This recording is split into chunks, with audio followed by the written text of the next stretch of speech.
भगवान श्री कृष्ण जी कहते हैं कि जिस प्रकार बूंद बूंद पानी से घड़ा भरता है, ठीक उसी प्रकार एक बुद्धिमान और अच्छा व्यक्ति थोड़ा थोड़ा इकट्ठा करके स्वयं को अच्छाई से भर लेता है। दुनिया नहीं जानती कि हम सभी का अंत यहीं पर होना है, लेकिन जो लोग इस सच को जानते हैं उनके सारे झगड़े एक बार में ही खत्म हो जाते हैं। श्री कृष्ण कहते हैं कि जो व्यक्ति एकाग्र होता है वही चीज़ों को सही रूप में देख पाता है। हमें अपने द्वारा की गई गलतियों की सज़ा भले ही तुरंत न मिले, लेकिन समय के साथ कभी न कभी अवश्य मिलती है। जिसने खुद पर नियंत्रण हासिल कर लिया हो वो तेजस्वी, स्पष्ट और सच्चा है। वही व्यक्ति गेरुआ वस्त्र धारण करने के लायक है। देखते समय सिर्फ देखें, सुनते समय सिर्फ सुने, महसूस करते समय सिर्फ महसूस करें, यही वास्तविक क्रम है। दुनिया हमेशा से प्रशंसा करने और दोष निकालने का काम करती है। हमेशा यही होता है और यही होता आया है। श्री कृष्ण जी कहते हैं अगर कोई काम करने लायक है तो उसे पूरे मन से करो, तभी आपको उसमें सफलता प्राप्त होगी। एक बात याद रखो कि भगवान के अलावा किसी की शरण में मत जाओ। सभी प्रेम नहीं मांगते, कुछ तुमसे तुम्हारी पीड़ा भी मांगते हैं। श्री कृष्ण कहते हैं आप अपने विचारों को बदलें, निश्चित रूप से वो आपके जीवन को बदल देंगे।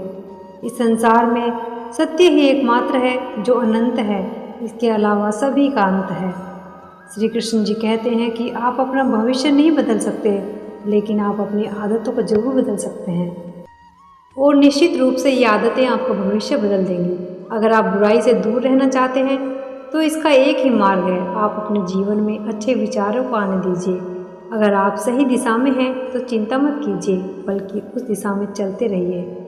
ऐसा करने से आप अवश्य ही उस लक्ष्य को प्राप्त कर लेंगे। यदि मनुष्य सही जीवन जीते हैं तो कोई भी चीज़ उसे नष्ट नहीं कर सकती। जीवन में धैर्य अत्यंत महत्वपूर्ण है। श्री कृष्ण भगवान कहते हैं कि अगर आपका स्वयं पर संपूर्ण नियंत्रण है तो आपको वह असाधारण क्षमता हासिल होगी जिसे बहुत कम लोग इस दुनिया में हासिल कर पाते हैं। इस दुनिया में सबसे ज़्यादा कीमती है समय, इसलिए इसे बर्बाद न करें, नहीं तो अंत में आपको पछताने के अलावा कुछ भी प्राप्त नहीं होगा।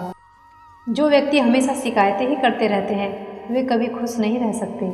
अगर आप ज़्यादा क्रोधी हैं तो ये बात हमेशा याद रखिए कि आप अपने क्रोध के लिए दंड नहीं पाओगे, आप अपने क्रोध के द्वारा दंड पाओगे। इसलिए अपने क्रोध को बस में रखिए। जिसने अपने मन को वश में कर लिया उसने शांति को प्राप्त कर लिया। मनुष्य कितना ही गोरा क्यों न हो, उसकी परछाई काली ही होती है। इसलिए अहंकार मत कीजिए। दुनिया में अज्ञान सबसे बड़ा अंधकार है, इसलिए ज्ञान की तलाश कीजिए, तभी अंधकार से बाहर आ पाओगे।